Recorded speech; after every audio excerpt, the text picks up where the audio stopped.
Hi, this is Karen Elizabeth, and I've been reading the book, The Eighth Habit by Stephen Covey, and I'm enjoying this beautiful day, and I wanted to come to you about some of these things that I've been reading because to me, they can be an encouragement to you, and I come humbly because I'm learning as I go.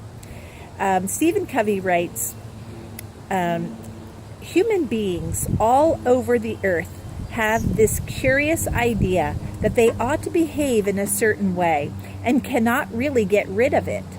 Secondly, that they do not, in fact, behave in that way. They know the law of nature, then they break it.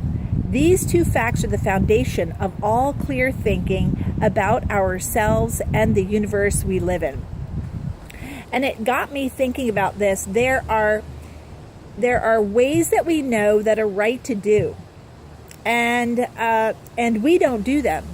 I mean, it could be simply being kind to someone, and we just get an attitude. We have something going on in us where we just choose not to be kind when we could choose to be kind, and there's a lot to that choice. Some of us deny the fact that there are natural laws, and he goes on to explain this, that natural laws are the true rights and wrongs, and natural law is unarguable. You can't argue with it. Like gravity, if you jump off a 10-story building, you can't halfway down have a vision like, oh, well, I'm going to envision like flying instead. It's not going to work. He tells a story about when he was, for 24 hours, he and a group of people he was mentoring decided to go on a trip. And they didn't eat, drink, or anything for 24 hours. And they had to get across a raging river in order to get to their food. So he decided that he would go first. Well, I'll go first. And he talks about this idea being like his ego was aroused here, and he's like, well, I'll go first. So he gets across this big line, this rope that he had to go, and he starts goofing around.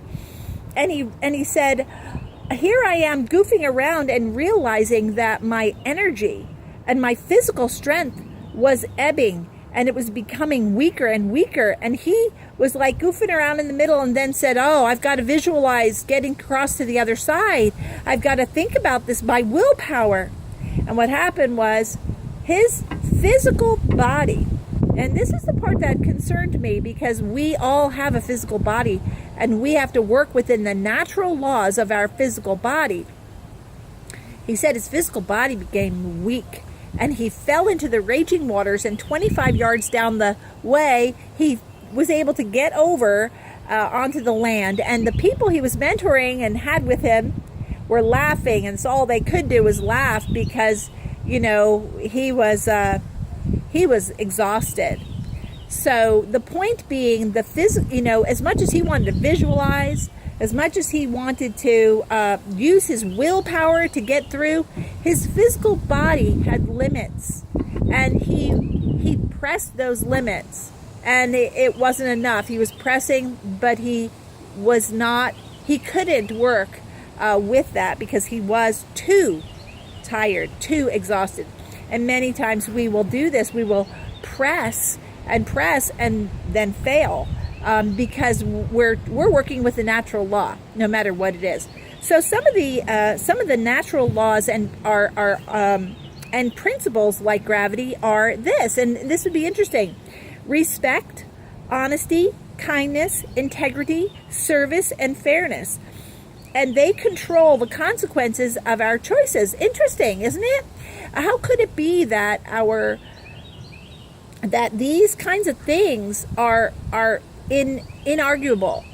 Well, I remember we learned in the Master Key Experience class about Wooden, the coach. I want to say John Wooden. I forget. I think it is.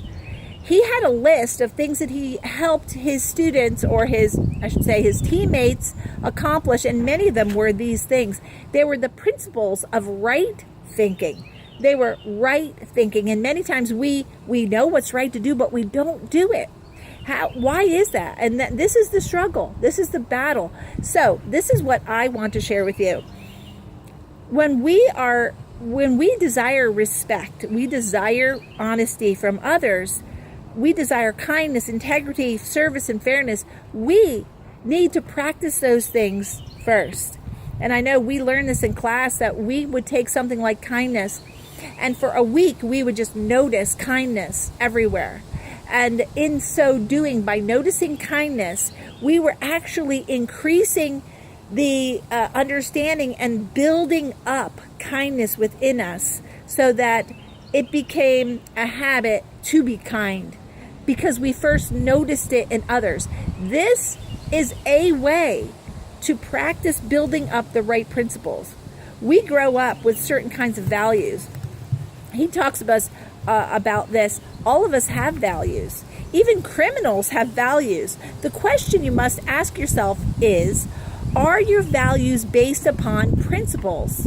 And this is where it's so interesting. And I think if you read this book, The Eighth Habit, you'll find some new awareness in it.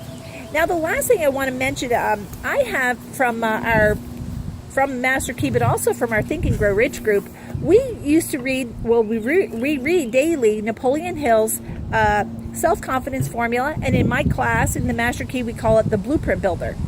And as I was reading it, I was noticing that there was some feeling missing from it. And I read a thought the other day by my friend from Paul from Nigeria, who had posted something about beautiful thoughts becoming your beautiful life.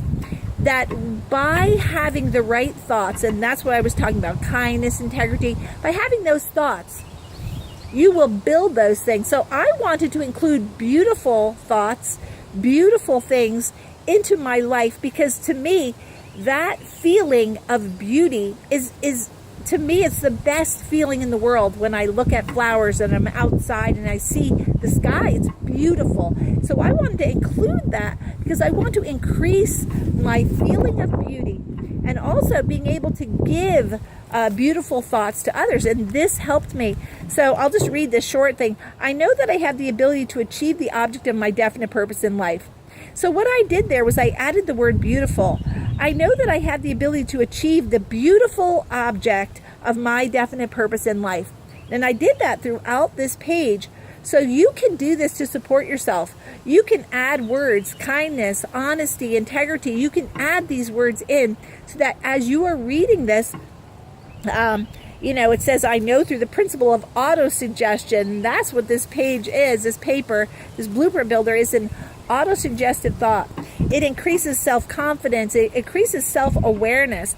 But I would begin by eliminating some of them or adding some things. In the bottom here, it says, I eliminate hatred, envy, jealousy, selfishness, and cynicism by developing love for all humanity. To me, that wasn't supportive.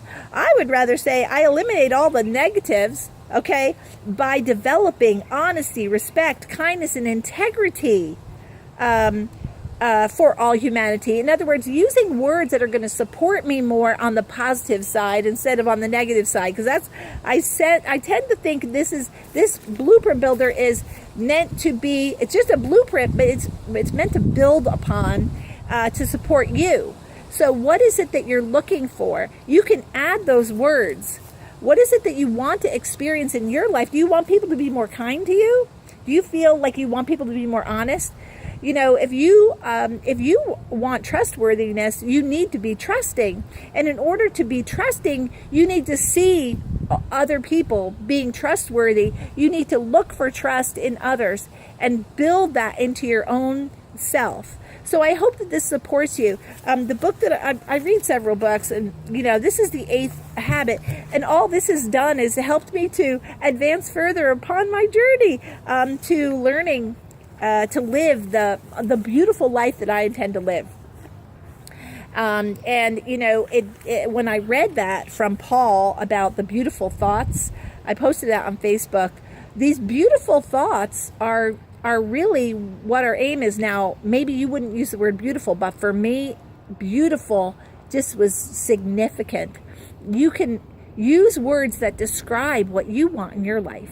I'm hoping that I'm writing a book called the healthy habits of a beautiful life. Interesting that I'm reading here the 8th habit, but healthy habits of a beautiful life, to me, they begin on the inside, and then, you know, we're creating our life around that. There is one thing in here. Let's see if I can pause this a second. Okay, so I found this part of my hair. Apologize for the way I look. I'm getting ready to go paint the person's house a little bit. Okay, this is what it says here. I like this. It says, just as you get bad air, and I don't want to discuss, you know, the environmental issues. That's not what this is about. But what I'm focusing on is the analogy he's using. Just as you get bad air and bad water when you consistently violate the environment, so also is trust, the glue of relationships, destroyed when you are consistently unkind and dishonest to people. You see, so if you sow, that you're going to reap the same thing. But you need to begin by consciously developing. Okay, so consciously developing by the principled, and this is where he talks about principles. Okay, those are the natural laws.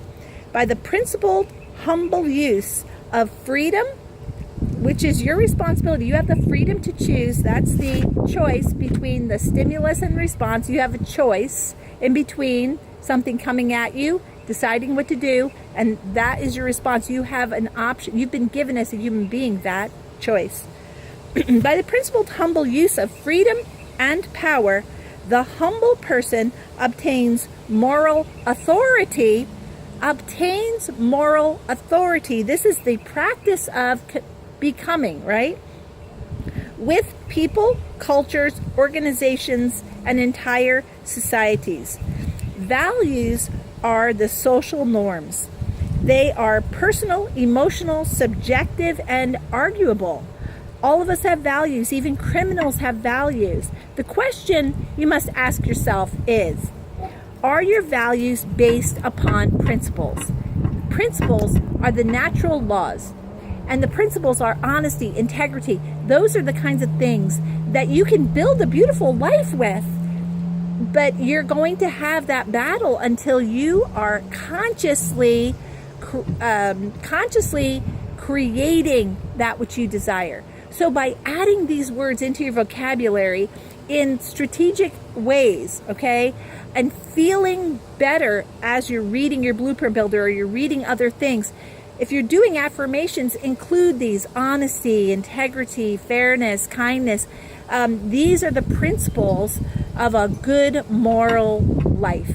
And you have moral authority over it. And by exercising this, you're increasing those that will come to you. If you want to reap, you must sow. And this is the way you do it. This is Karen Elizabeth. Have a wonderful day. God bless you. And again, the book I'm reading, this is just one edition. I mean, I'm reading a lot of other books as well. Have a great, great day.